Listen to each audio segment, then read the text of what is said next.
We've never been here before. And that's the other reason why I didn't, you say, hand off to another generation. I've got to finish this job. I've got to finish this job because there's so much at stake. We've had some discussions over the past few days with your press secretary about the question of health exams. And you said you take a cognitive test every day in this job. Are you open to taking another physical or test before the election?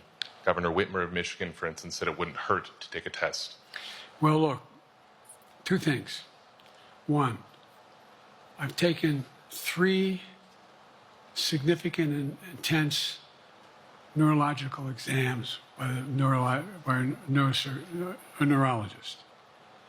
In each case, as recently as February. And they say I'm in good shape, okay?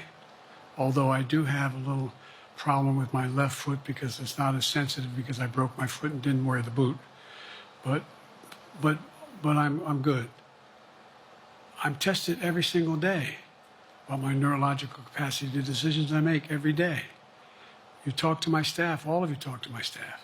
Sometimes my staff talks a lot. But the fact of the matter is, I don't think you have them telling you that all the major ideas we've undertaken haven't been in part initiated by me. I remember when the staff, I said, I'm going to go to South Korea, we're going to get the chip. What are you doing? I'm going to get Japan and Korea back together again after essentially having hostilities toward one another since the end of World War II. I'm going to move and see that we can expand it. You know, the only thing age does is help you with it, creates a little bit of wisdom if you pay attention. And so the point I'm making is, I think it's important that if the neurologist tells me he thinks I need another exam, and by the way, I've laid every bit of the record out, hadn't a thing. You ought to ask Trump for his, okay? I laid it all out. And every single day I'm surrounded by good docs. If they think there's a problem, I promise you, or even if they don't think it's a problem, they think I should have a neurological exam again, I'll do it. But no one's suggesting that to me now. And I'll ask you another question. No matter what I did, no one's going to be satisfied. Did you have 7 docs? Did you have 2? Who'd you have? Did you do this? How many times did you? So I am not opposed if my doctors tell me I should have another neurological exam, I'll do it. But that's where I am. Haley Bull, Scripps. Thank you, Mr. President. You said you're making decisions on a day-to-day basis when it comes to support for Ukraine. Does that mean you have not closed the door on further considering lifting restrictions for U.S.-made weapons inside Russia? And if I may, your convention is coming up where your delegates are pledged to make you the official nominee. If they have second thoughts, are they free to vote their conscience? Obviously, they're free to do whatever they want, but I get overwhelming support. Overwhelming support. I won, I forget how many votes I won in the primary. Overwhelming. And so tomorrow, if all of a sudden I show up at the convention, everybody says, we want somebody else, that's the democratic process. It's not going to happen. Even if that means they vote for someone else? Sure. Look, I'll end this with this. I served in the Senate a long time.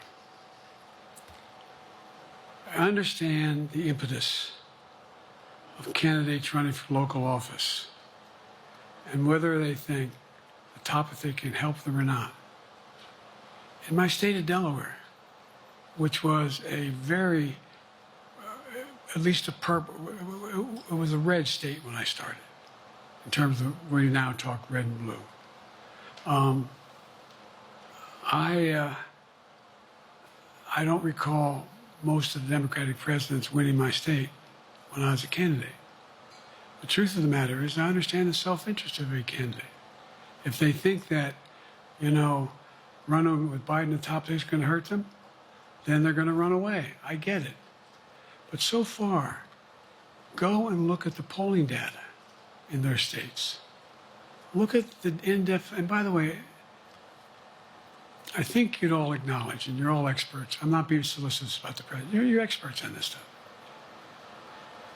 How accurate does anybody think the polls are these days? I can give you a series of polls where you have likely voters, me versus Trump, where I win all the time. When the unlikely voters vote, he wins sometimes. The bottom line is all the polling data right now, which I think is premature because the campaign really hadn't even started. I mean, it hadn't started in earnest yet. Most of the time, it doesn't start till after September, after Labor Day. So a lot can happen. But I think I'm the best I believe I'm the best qualified to govern. And I think I'm the best qualified to win. But there are other people who could beat Trump too. But it's awful start from scratch. And, you know, we talk about, you know, money raised. We're not doing bad. We got about $220 million in the bank. We're doing well.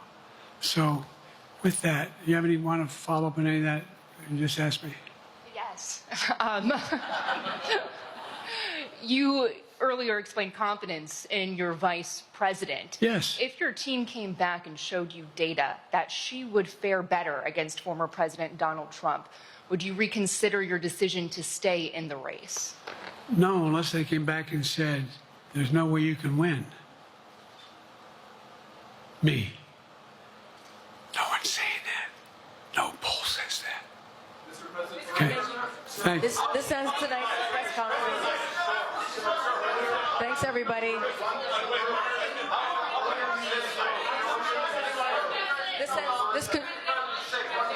This concludes. Respectfully, earlier you misspoke in your opening answer. You referred to Vice President Harris as Vice President Trump. Right now, Donald Trump is using that to mock your age and your memory. How do you combat that criticism from tonight? Listen to him. This concludes tonight's press conference. Thank you, everybody. Thanks, everyone. And that brings